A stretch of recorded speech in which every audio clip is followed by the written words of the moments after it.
Je trouve pas particulièrement difficile de résister à ne pas donner mon opinion sur ce qui se passe actuellement à Madagascar et dans le monde, en particulier par rapport au Moyen-Orient. Là où les Américains se sont enlisés corps et âme dans une guerre où ils croyaient être les plus puissants et qui s'avère impossible à gagner, et surtout qui démontre l'amateurisme américain incroyable du point de vue militaire, incroyable du point de vue politique. Ce n'est pas seulement parce que Trump est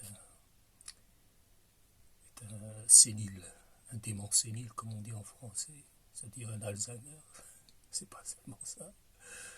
La chose est que cet homme engage son pays, engage l'image de son pays, une puissance en perte de vitesse, dans un monde où personne ne veut qu'on dicte à des nations souveraines, à des peuples souverains, ce qu'ils ont à faire et ce qu'ils doivent décider d'eux-mêmes.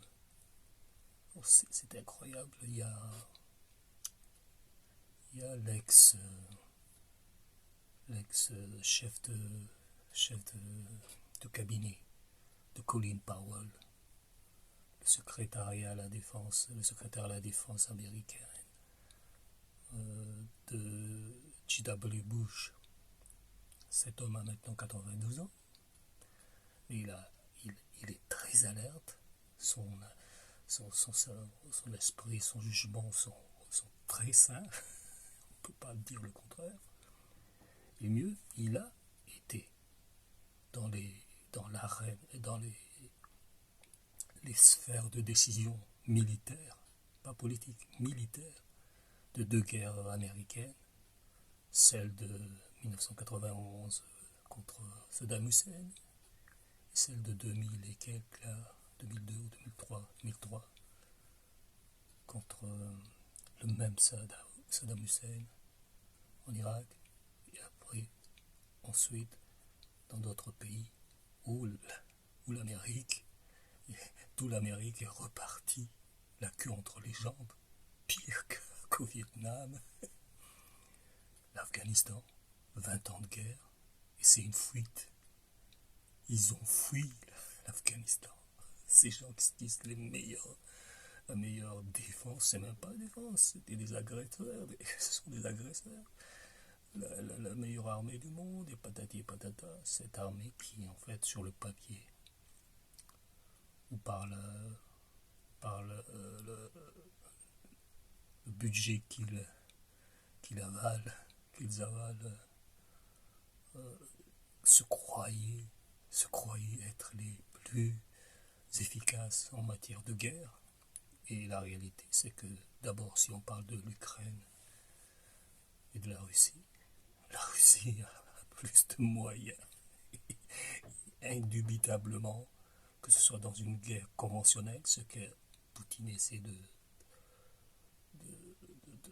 suivre, non seulement dans une guerre conventionnelle, mais surtout même dans la production de chaînes d'approvisionnement qui garantissent le fonctionnement de l'armée russe. L'Amérique n'a pas ça. Ils viennent de le démontrer. Ils ont arrosé de bombes certains spots d'Iran. Ils ont fait beaucoup de morts. Je crois qu'il y a 3 millions de déplacés. Et des zones qui ont été carrément sauvagement détruites. Des zones d'habitation. Donc avec leur petit Goliath qui s'appelle Israël, ils ont commencé à démontrer leur puissance de feu. Mais en face, ils ont malheureusement eu pas de chance. L'Iran, c'est-à-dire le descendant de la Perse antique, très intelligente, très avancée comme culture, alors que l'Europe, d'où viennent les Américains, étaient encore presque dans certains, c'est même pas de Moyen-Âge, perdus dans ce qui s'appelle la culture dominante, scientifique. Donc ils se sont dit, les Américains, on va démontrer notre force, on va écraser, et puis ils vont se taire. Pas de chance. Oups. Les Iraniens se sont préparés depuis plus de 20 ans à ce genre d'agression. Et malgré 47 ans, presque un demi-siècle de sanctions américaines, de tout type et de grandes envergures, ça n'a rien changé. Ces Iraniens, ces Perses, sont toujours intelligents. Et cette guerre démontre l'intelligence, au moins tactique, des Iraniens. Il n'y a pas de doute là-dessus. Il faut demander à, comment il s'appelle, Lawrence Wilkinson, le chef du cabinet de Colin Powell dont je parlais tout à l'heure. Il faut lui demander pourquoi. Parce que lui, il a des entrées dans l'armée américaine actuellement. Il a des entrées en haut lieu.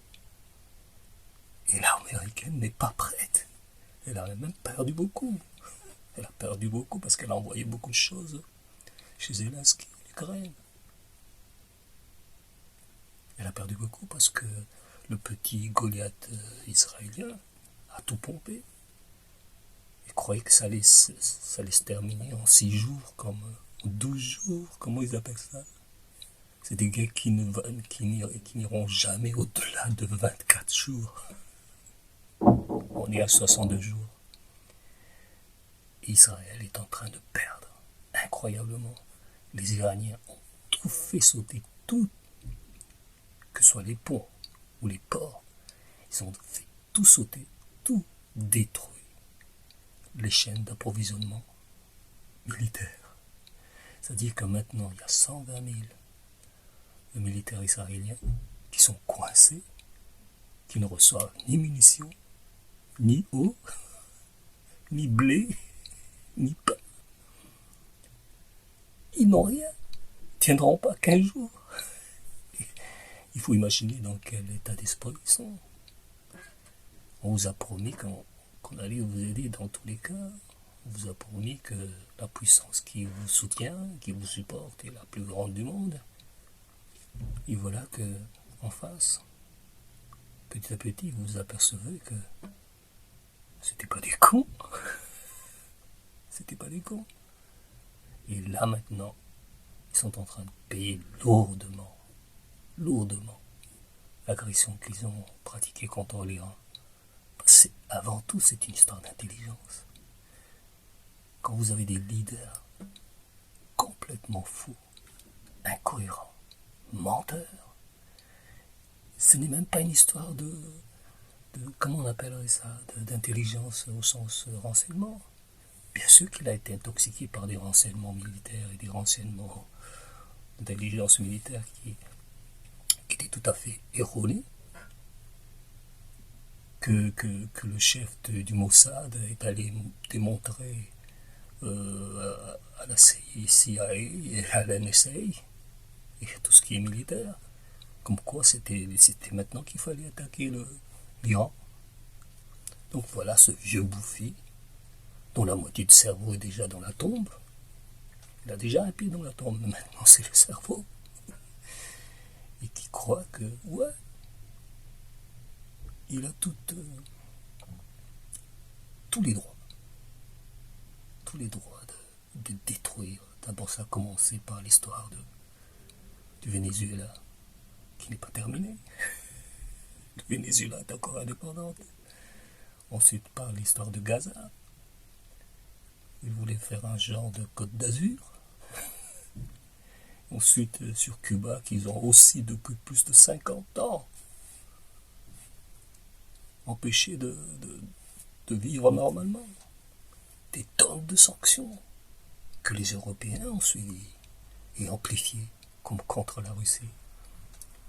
Donc ces gens-là, ils n'ont pas encore compris que Ils n'ont pas compris qu'ils n'ont pas de tête. C'est terrible. C'est une malédiction. Ils n'ont pas compris qu'ils manquent d'intelligence. Ils n'ont rien préparé. Leur armée manque d'entraînement. Ils n'arrivent pas à trouver 15 000, 20 000 pour aller se battre en Iran. Ils ont déjà ramassé un max en Iran. Mais ils ne publient pas ce qu'ils ont perdu. Donc ces gens-là qui croyaient que la force brute pouvait tout régler, mais en fait, cette force brute, elle n'était pas si brutale que ça, la preuve.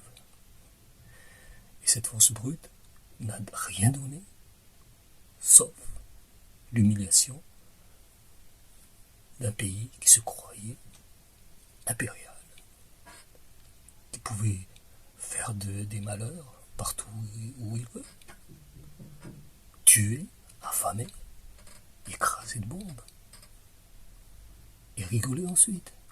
Comme Trump disait il y a peut-être 15 ou 20 jours. Oui, j'aimerais encore, j'aimerais bombarder encore la petite île Karg là, en Iran, là, près du détroit d'Ormuz. Je le ferai pour le fun. Ça, les Iraniens ne sont pas là pour rigoler. T'envoies des missiles. Des missiles non seulement, pas lui, c'est subsides de l'Hezbollah et du Hamas et des Yémen. Cette histoire est une histoire de QI. Quand vous mettez à la tête d'un pays aussi puissant et qui donne, qui offre à son dirigeant tous les moyens de détruire et finalement de s'auto-détruire, que ce pays, en fait, n'a rien de respectable, ni du point de vue moral, ni du point de vue intelligence. Il n'a même pas réfléchi qu'est-ce qui se passerait au-delà de 12 jours, parce qu'il croyait qu'au mois de juin dernier, l'autre juin, ils avaient 12 jours et puis ça s'est calmé. Ils croyaient que ça allait faire 12 jours. Les Iraniens leur ont déjà dit dès le départ, on vous envoie nos vieux missiles qui servent à rien, et ça va saturer vos défenses en Israël et chez les Émirats du Golfe, etc., Jordanie, tout ça, ça va vous affoler seulement. Vous allez détruire, vous allez épuiser vos réserves de défense. Et ça s'est passé. Et l'imbécile américain disait, ouais, ils ont déjà tout liquidé, on a écrasé leur usine de fabrication de missiles, on a complètement bousillé sa défense aérienne, on a complètement écrasé ces usines d'enrichissement d'uranium. Pourtant, l'heure après de ce discours, une pluie de missiles plus modernes, et dont 80% n'ont pas été interceptés par le fameux dôme israélien, l'Iron Dome, le dôme d'acier. C'est le second de Rafael, la firme de défense américaine israélienne qui fournit l'armée israélienne. Le deuxième de Raphaël a dit « Nous n'avons pas compris qu'ils étaient en avance sur l'utilisation d'autres armements. Et notre doctrine a été submergée à 80% par ces nouvelles armes qui sont très efficaces et qui sont pas chères. » Le numéro 2 de Raphaël, deuxième firme israélienne de défense, au même niveau d'influence que les Raytheon, Boeing, comment il s'appelle, Lockheed Martin et tout ça, même niveau. Il l'a dit, il était à la télé israélienne, il disait, on a mal réfléchi, il nous faut au moins 3 ou 4 ans pouvoir contrer ces gens. Et les missiles iraniens sont encore en train d'être construits. Ils en ont déjà des dizaines de milliers, sinon des centaines de milliers, qui sont presque de l'équivalent de l'Orechnik et tout ça. L'Orechnik russe. Impossible à intercepter avec les moyens modernes. En fait, ce qui s'appelle moderne, c'est-à-dire dans la doctrine des années 60-70. On est en 50 ans plus tard. C'est une histoire de mépris. Une civilisation qui méprise l'autre. Qui pense que l'autre n'a pas les moyens intellectuels d'envisager une défense efficace contre un imbécile. Cette histoire. Et on a deux imbéciles incroyables, des vieux Alzheimer, Trump et l'Israélien Netanyahou, qui sont en train de se ronger les ongles. Ils n'ont plus aucun moyen d'empêcher que l'Iran gagne. Ils disent oui, on va envoyer la bombe atomique et puis on va attaquer les infrastructures civiles, ce qu'ils ont déjà commencé à faire. Les Iraniens ont dit si vous faites ça, il n'y aura plus de pétrole dans le Moyen-Orient. On verra bien comment le monde entier va réagir. C'est-à-dire la réflexion qui devrait être en amont d'une décision militaire n'a jamais été menée par ces Américains. Jamais. Et c'est pas moi qui le dis.